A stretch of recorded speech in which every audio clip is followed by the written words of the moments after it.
کتاب مقدس میں سے اکانوے زبور کی تلاوت۔ جو حق تعالیٰ کے پردہ میں رہتا ہے وہ قادر مطلق کے سایہ میں سکونت کرے گا۔ میں خداوند کے بارے میں کہوں گا، وہی میری پناہ اور میرا گڑھ ہے۔ وہ میرا خدا ہے جس پر میرا توکل ہے، کیونکہ وہ تجھے صیاد کے پھندے سے اور مہلک وبا سے چھڑائے گا۔ وہ تجھے اپنے پروں سے چھپا لے گا اور تجھے اس کے بازوں کے نیچے پناہ ملے گی۔ اس کی سچائی ڈھال اور سپر ہے۔ تو نہ رات کی ہیبت سے ڈرے گا، نہ دن کو اڑنے والے تیر سے، نہ اس وبا سے جو اندھیرے میں چلتی ہے، نہ اس ہلاکت سے جو دوپہر کو ویران کرتی ہے۔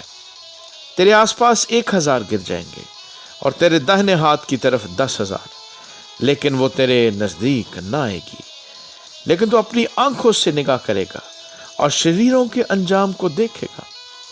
پر تو اے خداوند میری پناہ ہے، تو نے حق تعالیٰ کو اپنا مسکن بنا لیا ہے۔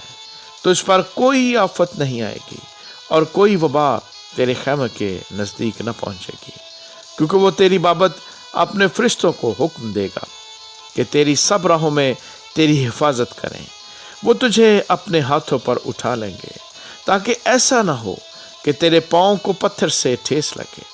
تو شیر ببر اور افعی کو روندے گا، تو جوان شیر اور اژدہا کو پامال کرے گا۔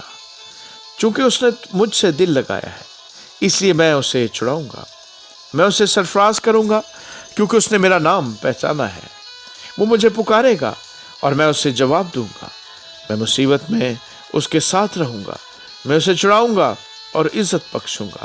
میں اسے عمر کی درازی سے آسودہ کروں گا اور اپنی نجات اسے دکھاؤں گا۔ آمین۔